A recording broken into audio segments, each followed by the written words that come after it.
കൂന അല്ലെങ്കിൽ വളവ്, അതായത് കൈഫോസിസ് അല്ലെങ്കിൽ സ്കോലിയോസിസ്, ഇതിൻ്റെ രണ്ട് രീതിയുണ്ട്. ഒന്ന് നമുക്ക് കൺജനൈറ്റൽ ബൈ ബർത്ത് അറിയാൻ സാധിക്കുന്നവ, രണ്ട് ഇഡിയോപ്പതിക് അല്ലെങ്കിൽ ഡെവലപ്മെൻ്റൽ വളർച്ചയിൽ വരുന്നവ.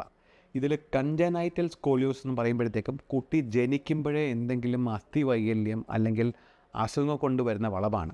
ഇത് പലപ്പോഴും നേരത്തെ ഒന്നെങ്കിൽ ആ ജനിക്കുമ്പോൾ കാണുന്ന ഡോക്ടർ പീഡിയാട്രീഷ്യൻ കണ്ടുപിടിക്കും, അല്ലെങ്കിൽ നിങ്ങൾ കുട്ടിയെ കാണുമ്പോൾ എന്തെങ്കിലും പുറത്തുള്ള വ്യത്യാസം, പുറത്തൊരു മറുകോ നടുവിൻ്റെ നടുഭാഗത്തായിട്ട് എന്തെങ്കിലും ഒരു രോമം, ടഫ്റ്റ് ഓഫ് ഹെയർ, അല്ലെങ്കിൽ ഇരിക്കുമ്പോൾ ഭയങ്കരമായിട്ട് ഇരുന്ന് കഴിഞ്ഞ പ്രായം ഭയങ്കരമായിട്ട് വളവ് തോന്നുക, അതൊക്കെ ഉണ്ടെങ്കിൽ കൺജനൈറ്റൽ സ്കോലിയോസിസിൻ്റെ സിംറ്റംസാണ്. അത് പലപ്പോഴും നേരത്തെ കണ്ടുപിടിക്കും. കാരണം ഇന്നത്തെ നമ്മുടെയൊക്കെ ഹെൽത്ത് കെയർ സിസ്റ്റത്തിൽ എല്ലാ കുട്ടിയെയും അറ്റ് ബർത്ത് തന്നെ സ്ക്രീൻ ചെയ്യും. എന്തെങ്കിലും ഈ രീതിയിലുള്ള കാർഡിയാക്ക് അസുഖങ്ങളോ റീനൽ അസുഖങ്ങളോ അല്ലെങ്കിൽ നടുവിൻ്റെ അളവുണ്ടോ എന്ന് എപ്പോഴും പരിശോധിക്കും. അപ്പോൾ അത് മിസ്സാകാൻ ചാൻസ് കുറവാണ്. പലപ്പോഴും മിസ്സാകുക എന്നുള്ളത് ഈ ഡെവലപ്മെൻറ്റൽ സ്കോലിയോസിസ്, അതായത് ഇഡിയോപ്പതിക് സ്കോലിയോസിസ് എന്നുള്ളതാണ്. അത് വളർച്ചയിൽ വരുന്ന ഒരു അസുഖമാണ്.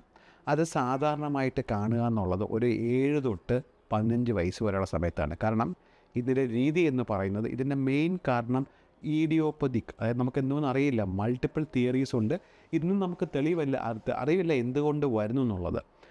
ഇത് കൂടുതലും കണ്ടുവരുന്നത് പെൺകുട്ടികളിലാണ് ആൺകുട്ടികളെക്കാട്ടിൽ. ഒരു കുടുംബത്തിൽ ഒരാൾക്ക് ഇങ്ങനെ എന്തെങ്കിലും ഒരു നടുവിന് സ്കോലിയോസിസോ കൈഫോസിസോ ഉണ്ടെങ്കിൽ ആ കുടുംബത്തിൽ മറ്റൊരു കുട്ടിക്ക് ഇത് വരാനുള്ള ചാൻസ് 6 മടങ്ങാണ്, 6 ടൈംസ് ഹയറാണ്. അപ്പോൾ നമ്മൾ തീർച്ചയായിട്ടും അതിനെപ്പറ്റി അറിവുണ്ടെങ്കിൽ നേരത്തെ കണ്ടുപിടിക്കാൻ സാധിക്കും. രക്ഷിതാവ് അറിയേണ്ടത്, ഇപ്പം ആ കുട്ടി സാധാരണ നമ്മൾ പറ്റുന്നുള്ളത് ഇപ്പോൾ ഒരു 5ാം ക്ലാസ് 6ാം ക്ലാസ് ആകുമ്പോഴത്തേക്കും കുട്ടി തന്നെ കുളിച്ച് തുടങ്ങും, അല്ലെ തന്നെ റെഡിയാകാൻ തുടങ്ങും.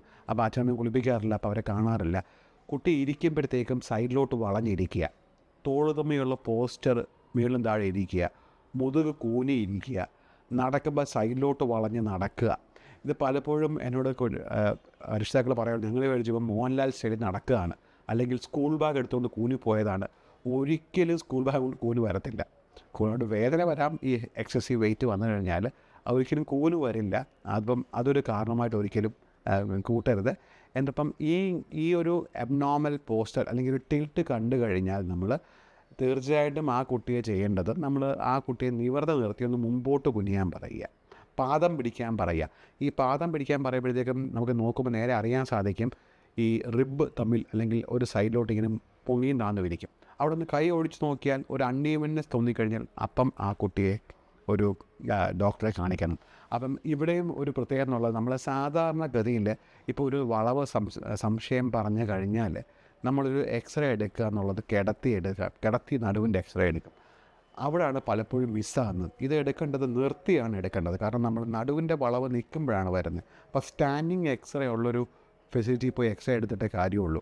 അവിടുന്ന് നമുക്ക് അറിയാൻ സാധിക്കത്തുള്ളൂ ഇത് എത്രത്തോളം ഉണ്ട് എന്നുള്ളത്. എന്നിട്ട് അതിൻ്റെ ഒരു സ്പെഷ്യലിസ്റ്റ് കണ്ടു കഴിഞ്ഞാൽ അറിയാൻ സാധിക്കും ഇത് എത്ര ഡിഗ്രി ഉണ്ട്.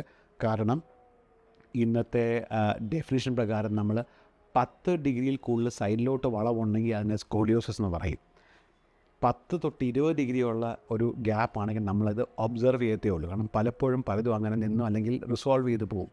20 തൊട്ട് 40 ഡിഗ്രിയുള്ള കോബ് ആംഗിൾ വളമാണെങ്കിൽ നമ്മളതിനെ ബ്രേസ് ചെയ്ത് വളർച്ച ബാക്കിയുണ്ടെങ്കിൽ നിവർത്താൻ സാധിക്കും. 40-45 കഴിഞ്ഞാൽ പിന്നെ സർജിക്കൽ ചികിത്സ വേണ്ടി വരും. അത് ഇതിൻ്റെ പ്രോഗ്രഷൻ, അതായത് ഇപ്പോൾ ഒരു 20 ഡിഗ്രിക്ക് മേളിലുള്ള വളവാണ്, പക്ഷേ നമ്മളത് ബ്രേസ് ചെയ്യാൻ സാധിക്കുവാണെങ്കിൽ ഇന്നത്തെ സയൻറ്റിഫിക് എവിഡൻസ് കാണിക്കുന്നത് 70% സമയത്ത് നമുക്കിത് സർജറി ഒഴിവാക്കാൻ സാധിക്കും എന്നുള്ളതാണ്. അത്രയും ഇമ്പോർട്ടൻ്റാണ് കറക്റ്റ് സമയത്ത് കണ്ടുപിടിച്ചാൽ ഉള്ള ബ്രേസിങ് ചികിത്സ. അഥവാ നമ്മൾ ബ്രേസ് ചെയ്ത് തുടങ്ങിയിട്ടും ആ ഒരു കുട്ടി സർജറി എന്നൊരാവശ്യത്തിൽ പ്രോഗ്രഷൻ വന്നാൽ തന്നെ നമുക്ക് ഈ വളരെ സിവിയറായിട്ടുള്ള വളവുകൾ, ഇപ്പം ഇന്ന് ഞങ്ങൾക്ക് ചിലപ്പോൾ ചെയ്യേണ്ടി വരുന്നത് 110-130 ഡിഗ്രി വളവൊക്കെയാണ് ചെയ്യേണ്ടി വരുന്നത്. അതൊക്കെ നമുക്ക് ഒഴിവാക്കാൻ സാധിക്കും. ഇതിൻ്റെയൊക്കെ നമ്മൾ ഹിസ്റ്ററി എടുത്ത് കഴിയുമ്പോഴത്തേക്ക് അറിയാൻ സാധിക്കും അവർ നേരത്തെ അറിഞ്ഞിരുന്നതാണ്, പക്ഷേ ബ്രേസ് ചെയ്തില്ല, അല്ലെങ്കിൽ ആയുർവേദ ചികിത്സ കൊണ്ട് മാറുമെന്ന് വിചാരിച്ചു, അല്ലെങ്കിൽ തിരുമി മാറുമെന്ന് വിചാരിച്ചു, അല്ലെങ്കിൽ സർജറി പറഞ്ഞപ്പോഴത്തേക്കും ഭയന്നിട്ട് ചെയ്തില്ല. ആ പ്രായത്തിൽ ചെയ്യേണ്ടത് കുട്ടി വലുതായി കഴിഞ്ഞ്, വലുതാ മീൻസ് 15-16 വയസ്സാകുമ്പോഴത്തേക്കും വളരെ സിവിയർ ഡിഫോർമിറ്റി ആവും. എന്നിട്ട് ആ സമയത്ത് നമുക്ക് കുട്ടിയുടെ നിൽക്കാനും കാണാനും നടക്കാനുമുള്ള ബുദ്ധിമുട്ട് കൊണ്ട് വളരെ ഒരു കോംപ്ലക്സ് ഓപ്പറേഷനിലോട്ട് അവർ തയ്യാറാവും. അപ്പോൾ അത് നമുക്ക് പലപ്പോഴും ഒഴിവാക്കാൻ സാധിക്കും ഈ രീതിയിലുള്ള ലക്ഷണങ്ങൾ കണ്ടു കഴിഞ്ഞാൽ.